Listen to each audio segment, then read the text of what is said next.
avec le confinement, on n'a pas pu avoir tout ce temps. Et avant toute chose, nous allons fermer les yeux.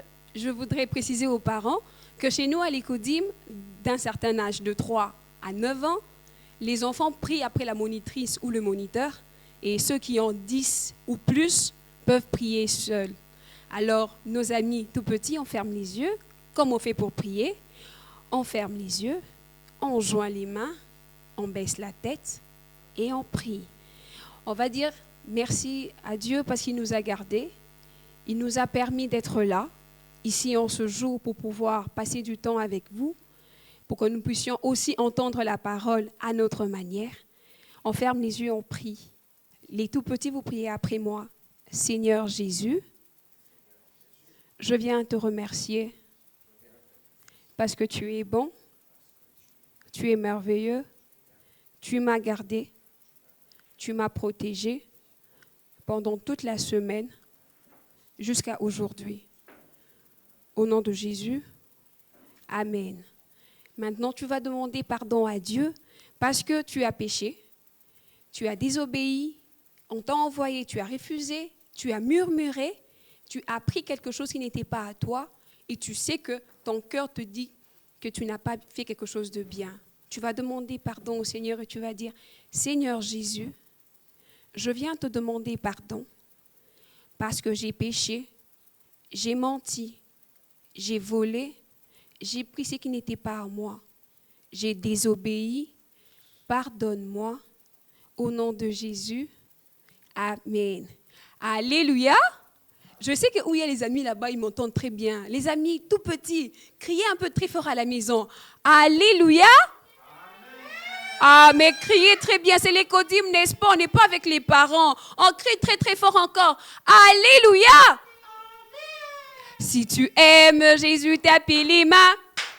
Ah, vous tapez pas très bien. Je vous vois de là-bas, vous ne tapez pas très bien. Tape très bien pour que à la maison, papa sente que tu es là. Si tu aimes Jésus, tapez les mains. Si tu aimes Jésus, si tu aimes Jésus, si tu aimes Jésus, tapez les mains. Si tu aimes Jésus, tapez une fois. Ah, j'ai dit une seule fois. On reprend. Si tu aimes Jésus, tapez une fois. Si tu aimes Jésus, si tu aimes Jésus, si tu aimes Jésus, tapez 2 fois. Est-ce que vous tapez bien? On reprend encore. Si tu aimes Jésus, tapez 3 fois. Bon, il y a des gens qui ne tapent pas bien. Si tu aimes Jésus, tapez 3 fois. Si tu aimes Jésus, si tu aimes Jésus, si tu aimes Jésus, fais tous les 3. Ah, il y a des gens qui se sont perdus. On reprend. Si tu aimes Jésus, fais tous les 3. Voilà. Si tu aimes Jésus, fais tous les 3. Si tu aimes Jésus, si tu aimes Jésus, si tu aimes Jésus, fais tous les 3.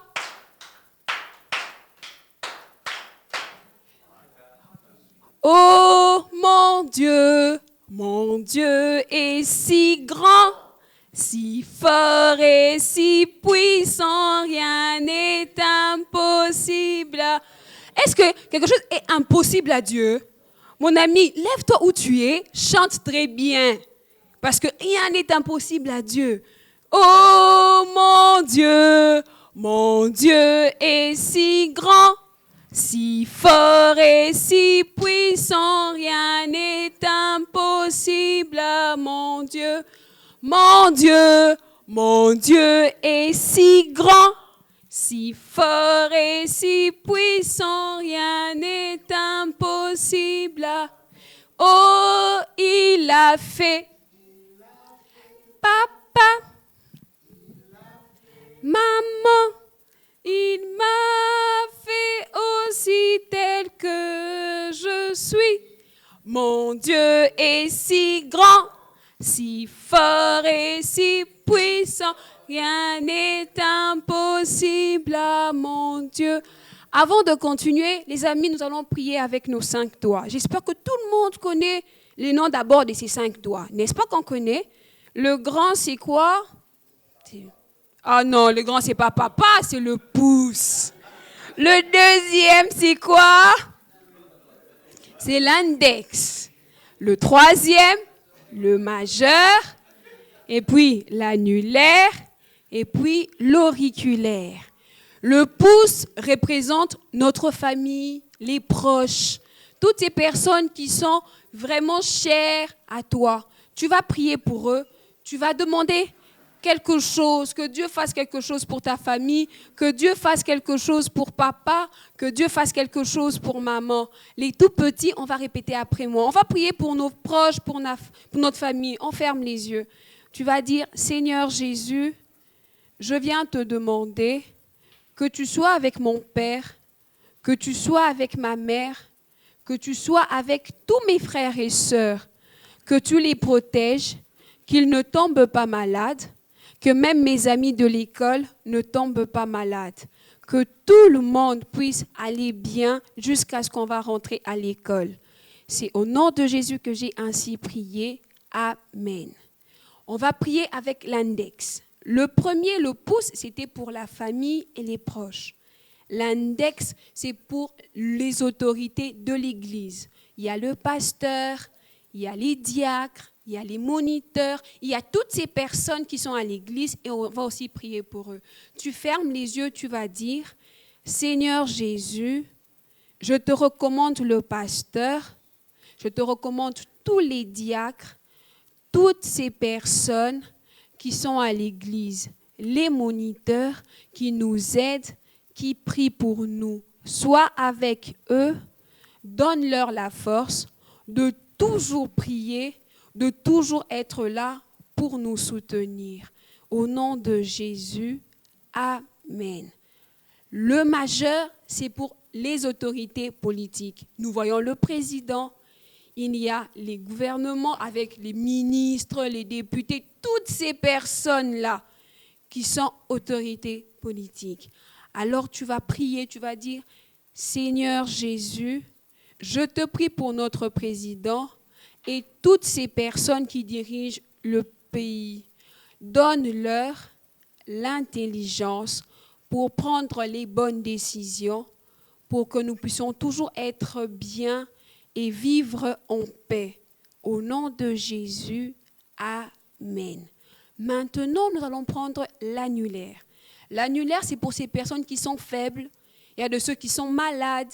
Il y a des amis qui n'ont pas à manger. Il y a des amis qui ne sont pas comme toi. Toi, tu es à la maison, tu regardes même le culte.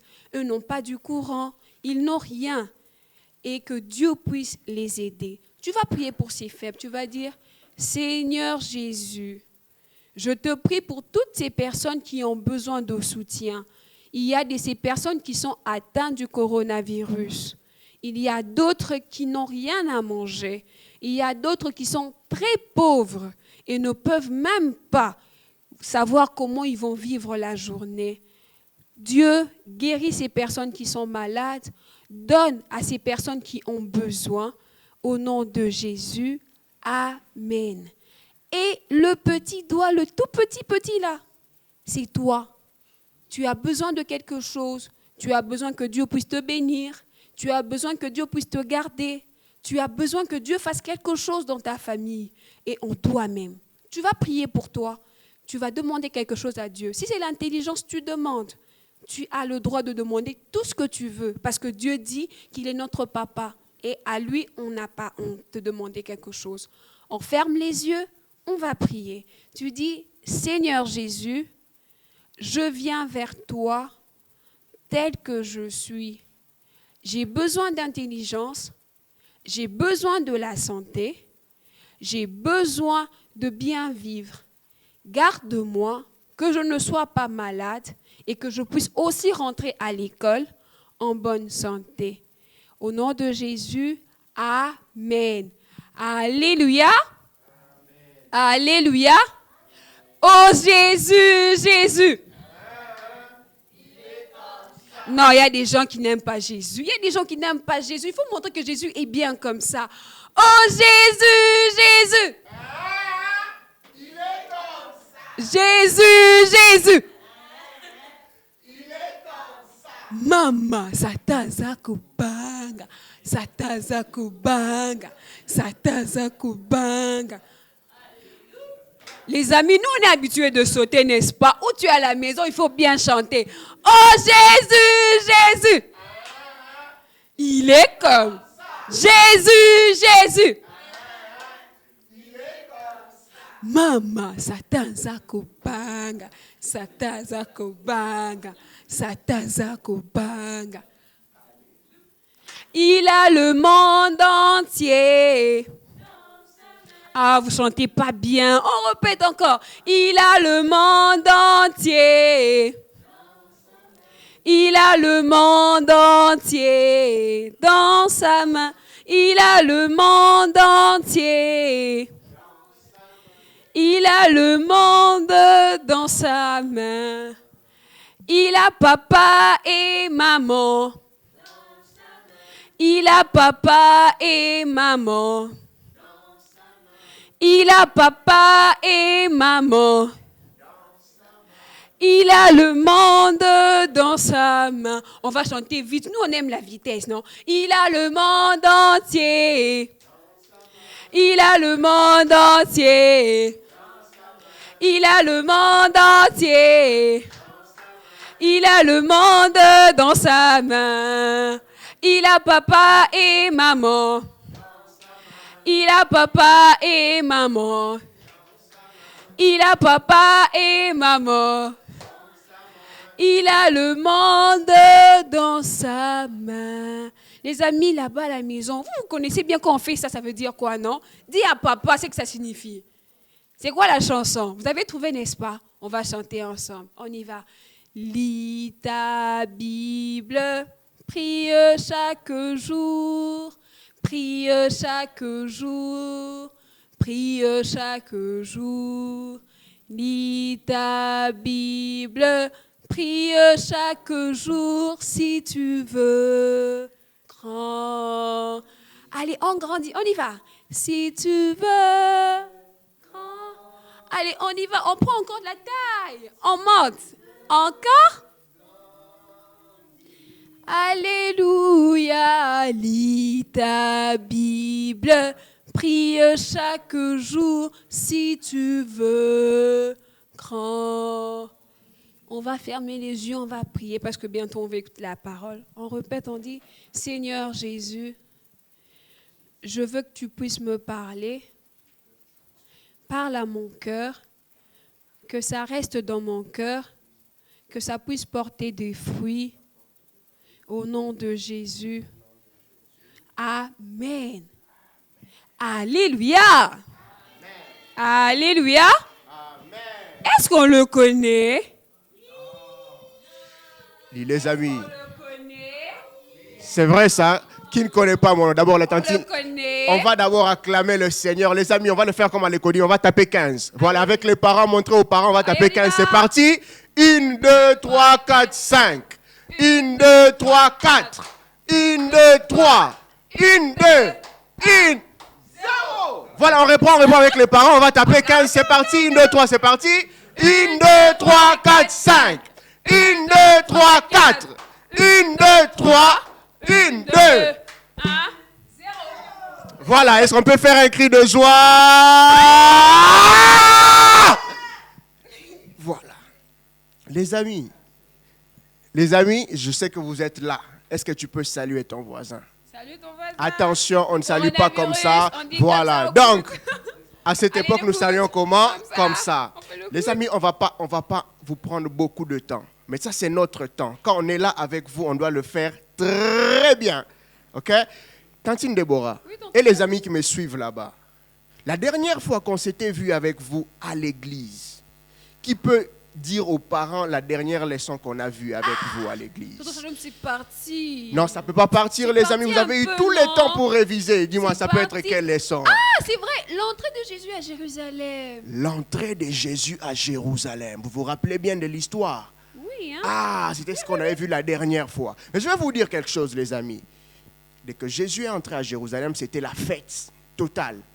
Après cela, il devait prendre la Pâque, il a divisé, il a partagé le repas avec ses disciples. Et puis après, Judas est arrivé. Judas a trahi Jésus.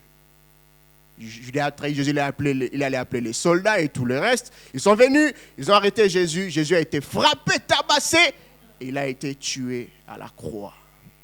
Pourquoi tout ça? Pour te sauver toi et moi. Parce que nous sommes des pécheurs. Mais Jésus a accepté cette charge-là. Il l'a amené à la croix pour que toi et moi nous ayons la vie. Mais ce n'était pas fini. Déjà Jésus, depuis longtemps, il l'annonçait que oui, je vais mourir. Mais combien de jours après? 3 jours après, Jésus devait ressusciter. On a compté le premier jour, le deuxième jour et le troisième jour. Jésus qui était mis au tombeau, bien gardé. Le troisième jour, Marie vient pour voir au tombeau Jésus. Le corps de Jésus n'était plus là parce que Jésus est ressuscité. Mais ce n'était pas arrêté là. Quand Jésus est ressuscité, Jésus s'est fait voir à ses disciples. Nous nous rappelons, il s'est fait voir d'abord à ses disciples sur les chemins d'Emmaüs. Après quoi, Jésus est venu dans la chambre ou dans la salle où étaient les disciples. Pour la première fois encore, il a vu tous les disciples. Une personne n'était pas là. C'était qui? Thomas. C'était Thomas. Thomas était absent. Thomas a dit, si je ne vois pas les marques des plaies sur ses mains ou sur son côté, je vais croire. Il a dit, je ne vais pas croire. Jésus est revenu pour la deuxième fois. Thomas était là. Et Thomas a vu ses blessures et il a cru. Mais pendant tout ce temps, Jésus était encore reparti. Les disciples étaient toujours là, un peu comme vous et nous, on est chacun confiné chez soi. Les disciples avaient peur. Ils disaient, si on sort, on va nous arrêter parce que tout le monde sait que nous étions les amis de Jésus. Alors, un courageux, dans le passage que nous avons aujourd'hui, un courageux, je vais prendre juste ma Bible, dans Jean 21. Jean 21, de 1 à 14.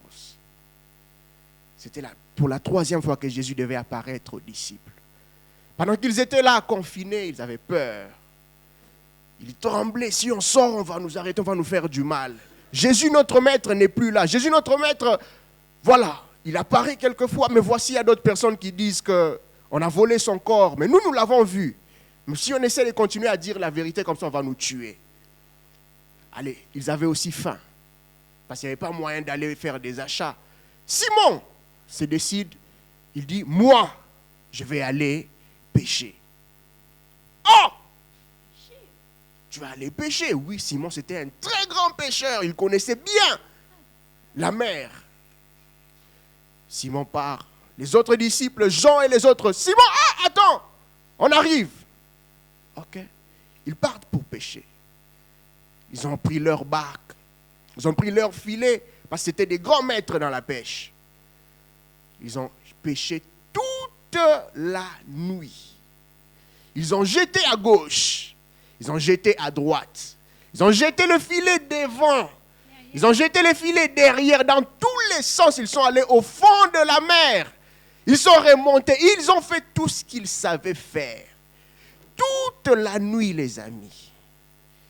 Mais au finish, en regardant comme ça, il y avait combien de poissons? 0 poisson. Il y avait combien de poissons? 0 poisson. Ah, mais ce n'est pas possible. Tous ces maîtres nageurs, ils ont réuni toute leur intelligence. Mais ils ont eu combien de poissons? 0 poisson. Les amis, la nuit, c'est le meilleur moment de pêcher. Malheureusement, la nuit, ils ont pêché, ils n'ont rien trouvé. Fatigués, ils se disent, bon, on doit rentrer. Pendant qu'ils ressortaient, ils arrivent vers le rivage. Quelqu'un leur dit, oh mes enfants, vous n'avez pas pu trouver de poissons? Ils ont dit non, nous avons pêché toute la nuit, mais qu'est-ce qu'on a trouvé? 0 poisson. La personne leur dit, mes amis, jetez le filet à droite. Oh! Ils ont pris le filet, ils n'avaient rien à perdre de toute façon, ils ont jeté le filet à droite. En jetant le filet, qu'est-ce qui se passe? Ça devait tirer. Ça vient Ça devenait lourd à tirer. Mais qu'est-ce qu'il y a? On a pêché toute la nuit, il n'y en avait pas. Mais qu'est-ce qui se passe? Ils ont essayé de tirer. Le filet était tellement plein de poissons. Tellement plein de poissons, ils n'arrivaient pas à tirer. Ils ont appelé au secours, venez nous aider, il y a beaucoup de poissons. Pendant qu'ils tiraient, l'un d'entre eux a regardé. Ah! C'est lui qui nous a dit de jeter le filet, c'est qui? C'est Jésus. Quoi? Jésus est réellement ressuscité. Jésus est là, c'est lui qui nous a dit de jeter le filet et qu'ils ont pu faire, ils ont pu voir ce miracle-là. Mais ils ont tiré, il y avait un. Simon encore, une fois de plus lui, quand il a compris que c'était Jésus, il n'était pas très habillé. Il avait juste sa tenue de pêche. Ah! Pouf! Dans l'eau, il est allé s'échanger. Pendant que les autres disciples sortaient le poisson. Ils arrivent vers le rivage, on sort le poisson. S'ils étaient allés pêcher, c'est parce qu'ils avaient faim. Mais ils regardent au loin là-bas. Il y avait un peu de feu qui était déjà mis. Ils avancent. Ils voient encore Jésus qui leur dit, venez, venez mes amis, mettez-vous ici avec moi. Jésus avait déjà préparé un bon repas pour eux. Il avait déjà apprêté le poisson et le pain. Parce que Jésus connaissait leurs vrais problèmes. Ils avaient besoin de poisson. Mais pourquoi? C'est parce qu'ils avaient faim. Jésus leur dit, prenez place. Jésus a déjà tout apprêté. Il a pris le poisson, il a partagé avec les disciples. Il a aussi pris le pain, il a partagé avec les disciples. Non, Jésus est un merveilleux ami, les amis. Je dois dire à papa que Jésus est mon ami. Dis-le à la maison là-bas, nous ici on doit bien le dire. Jésus est mon ami. Jésus est mon ami. Dis-le très bien, Jésus est mon ami. Jésus est mon ami. Les amis, quand Jésus est apparu pour cette fois-là encore, tout comme les autres précédentes fois, Jésus venait toujours avec une mission. Parce qu'il connaissait que ses amis, les disciples avaient peur. Et Jésus très souvent il leur disait que la paix soit avec vous. Parce qu'ils craignaient tellement. Mais la présence de Jésus, c'était pour leur faire comprendre qu'ils n'avaient rien à craindre. On est tous ici à la maison. Il y a des ceux qui sont chez eux, il y a des ceux qui ont vu leurs amis, ça fait très longtemps, ils ne sont plus jamais repartis à l'école, ça va faire près de 2 mois. Mais j'aimerais que tu dises ceci en toi-même. Je ne dois pas avoir peur, car Jésus contrôle la situation. On le répète après moi. Je ne dois pas avoir peur, car Jésus contrôle la situation. Dis-le encore là-bas chez toi à toute ta famille. Je ne dois pas avoir peur, car Jésus contrôle la situation. Pendant qu'ils avaient peur, les disciples, toi et moi, nous avons peut-être peur aussi. Parce qu'on ne sait pas sortir quand on pouvait sortir pour aller jouer. On ne sait plus se voir à l'école le dimanche, plus voir les amis. Mais Jésus veut te dire aujourd'hui, n'aie pas peur. Lui, Jésus, contrôle la situation. Mais l'autre chose aussi, c'est que quand Jésus est apparu, Jésus a répondu exactement aux besoins des disciples. Personne n'avait dit à Jésus que ces gens-là sont allés pécher. Mais Jésus les a suivis là. Il les a trouvés à la mer. Personne n'avait dit à Jésus qu'ils ont fait toute la nuit sans avoir le poisson. Mais Jésus est arrivé là. Il leur a donné la solution exacte à leurs problèmes.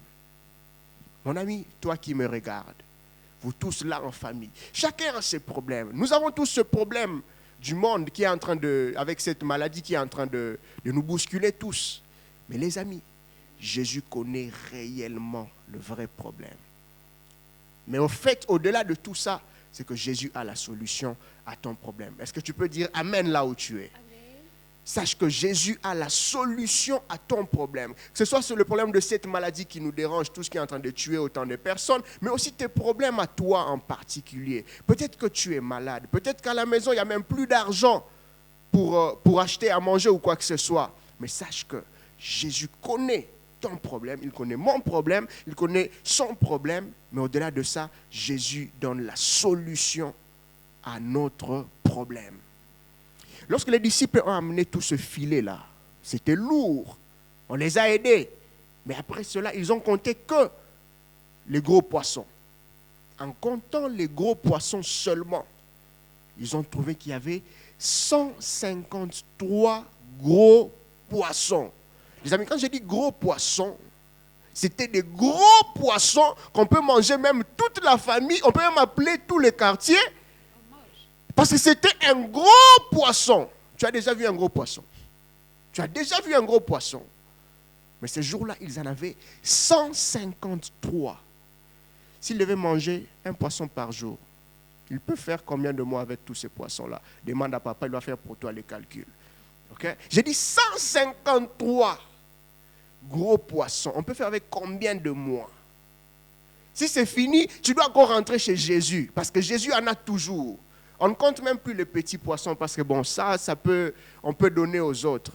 Mais Jésus, quand il donne la solution à ton problème, il donne la meilleure solution qui dure longtemps et qui dure toute la vie. Les amis, ce n'est pas fini. Quand Jésus a donné tous ces poissons-là, il a donné la nourriture. Jésus veut que tu retiennes encore une autre chose. C'est qu'il est mort. Il était mort certainement. Il est ressuscité. Et vu qu'il est ressuscité, ça veut dire qu'il a vaincu la mort. La mort n'a même pas pu le retenir. Si la mort n'a pas retenu Jésus et que toi tu as Jésus dans ton cœur là, sache que même la mort ne pourra rien contre toi. La maladie ne pourra rien contre toi. Les difficultés ne peuvent rien contre toi. Parce que Jésus, qui est mort et ressuscité, vit en toi, dans ton cœur. Vit en toi, dans ton cœur. Alléluia. Amen. Alléluia. Amen. Alléluia. Amen. Les amis, notre verset mémorisé, il est très simple. Il est dans Luc 24, verset 34, la partie A. La Bible dit ceci, et vous allez le répéter après moi. Jésus est réellement ressuscité. On peut répéter après moi? Jésus est réellement ressuscité. Nous allons faire comme ceci. Luc 24, 34. Jésus est réellement ressuscité. C'est réparti, 1, 2, 3. Luc 24, 34. Jésus est réellement ressuscité. On le reprend encore avec tous les parents ici. C'est parti. Luc 24, 34. Jésus est réellement ressuscité. On va le faire les yeux fermés. Je sais que vous avez bien retenu. On ferme tous les yeux. C'est parti. 1, 2, 3. C'est parti. Luc 24, 34. Jésus est réellement ressuscité. Tout le monde tourne. On tourne. On va tourner. Vous regardez derrière vous là. Vous ne me regardez pas. Il ne faut pas regarder la télé. On va tous regarder de l'autre côté. C'est parti. Luc 24, 34. Jésus est réellement ressuscité. Voilà, on va le faire en regardant en bas. Tout le monde doit retenir ça parce que lorsqu'on va se revoir, je vous poserai la question sur ce verset mémorisé. On regarde en bas, c'est parti. Luc 24, 34. Jésus est réellement ressuscité. Maintenant, on va regarder en haut vers le ciel. Voilà, on regarde encore là-bas, c'est parti. Luc 24, 34. Jésus est réellement ressuscité. C'est un peu pousser un cri de joie. Nous acclamons fortement le Seigneur. Nous acclamons fortement le Seigneur. La parole qu'on voulait vous apporter aujourd'hui, c'est celui-là. Jésus est réellement ressuscité. Et il vit dans ton cœur. Parce que Jésus est dans ton cœur, tu ne dois avoir peur de rien. Parce que Jésus est là avec vous. Il contrôle la situation. On va faire ceci avec tous les amis adolescents, pré-ados. On va se lancer ce défi sur WhatsApp. Dans les statuts sur Facebook, on va écrire à partir d'aujourd'hui. Jésus contrôle la situation. Amen. Pendant que les autres vont proclamer le nombre de morts, ça c'est pas notre problème. Nous on va répandre cette bonne nouvelle-là. Jésus contrôle la situation. Après, ici, je vais vérifier pour vos WhatsApp. J'ai vos numéros. On va entrer sur Facebook. Tout le monde doit l'écrire. Jésus contrôle la situation. Que Dieu vous bénisse. Nous allons fermer nos yeux pour prier. Nous fermons nos yeux pour prier. Je vais prier avec deux catégories, les amis. Tout ami qui est là à la maison, qui sait qu'il a peur, qui sait qu'il n'a pas encore reçu Jésus dans son cœur. Tu vas prier après moi. Tu dis, Seigneur Jésus, merci pour ta parole. Merci parce que tu m'as créé et tu m'aimes. Je suis troublé, mais j'ai écouté ta parole. Tu es mort et ressuscité pour moi, pour que j'aie la vie. Jésus, je t'invite dans mon cœur. Viens dans ma vie, sois mon maître. Sois mon Seigneur. Conduis ma vie. Change ma vie. Je veux être ton ami. Je veux marcher tous les jours avec toi. Saint-Esprit, donne-moi le courage d'avancer. Merci Seigneur Jésus-Christ. La deuxième catégorie, les amis, il y a de ceux tués à la maison. On n'est pas en vacances à la maison. Et moins encore dans la vie chrétienne, il n'y a jamais de vacances. Mais tu t'es affaibli. Tu ne médites plus la parole de Dieu. Tu n'as plus le temps de prier. Tu es dans beaucoup de futilités. Mais tu veux revenir. Tu veux te redonner encore du courage pour aller de l'avant. Nous allons prier. Seigneur Jésus, nous te prions pour ceux qui sont affaiblis. Nous te prions pour ceux qui sont en train de régresser dans leur foi. Yahweh, que chaque enfant sache que tu es toujours avec lui. Seigneur Jésus, donne la force à chaque enfant. Donne la force à chaque parent qui nous suit en ce moment, tendre Père, de rester attaché à toi, d'affronter ces difficultés, mais avec toi, Seigneur Jésus-Christ. Donne-nous aussi la force de parler aux autres, de leur dire, il n'y a que toi, Jésus, qui contrôle la situation. En dehors de toi, personne d'autre. Et que notre solution ne viendra que de toi. Béni sois-tu, tendre Père. Sois élevé au nom puissant de Jésus-Christ. Nous disons tous, merci Seigneur Jésus-Christ. Merci Seigneur Jésus-Christ. Amen. Alors merci beaucoup les amis. C'était tout pour ce moment que nous sommes venus, pour vous voir là où vous êtes. Même si vous nous voyez, mais nous on ne vous voit pas. Mais sachez qu'on vous voit parce que nous savons que vous existez. Alors nous allons juste vous dire qu'aujourd'hui c'était la première séance ou le premier culte. Le dimanche prochain, ce ne sera pas moi. Ce ne sera pas non plus Tantine Déborah. Vous connaissez beaucoup de moniteurs. Ceux qui veulent, vous n'avez qu'à écrire vos propositions à mon numéro et vous verrez les autres moniteurs qui viendront vers vous. Nous allons juste vous dire que le dimanche prochain, par la grâce de Dieu, nous pourrons être là et nous allons lire les communiqués rapidement. Voilà. Action de grâce. Le couple Jackie et Jean-Robert Koumaboueni rend grâce à Dieu pour une année de plus que l'Éternel a accordé à leur fille Espérance Blanche Boueni ce 10 mai 2020. Que Dieu soit loué. Le couple Jean-Robert joint à cette action de grâce une enveloppe. Rappel pour le MCEG, réunion spéciale d'encouragement et d'édification ce soir à partir de 18h sur nos différentes plateformes live. Amen. Amen. Joyeux anniversaire à toi. Les parents, chantez pour l'enfant. Les parents, je vous prie, faites ceci, soulevez mon ami là. Soulevez cet ami là jusqu'au plafond. Parce que l'enfant là doit continuer à grandir comme ça. Mais nous avons une bénédiction que nous proclamons pour tous les enfants de l'école de dimanche. On va le faire en répétant le Luc 2, 52 qui dit « Et Jésus croissait en sagesse, en stature et en grâce devant Dieu et devant les hommes. » Que l'Éternel vous garde et qu'il vous bénisse. Merci encore. Et bon dimanche. Dimanche à tous.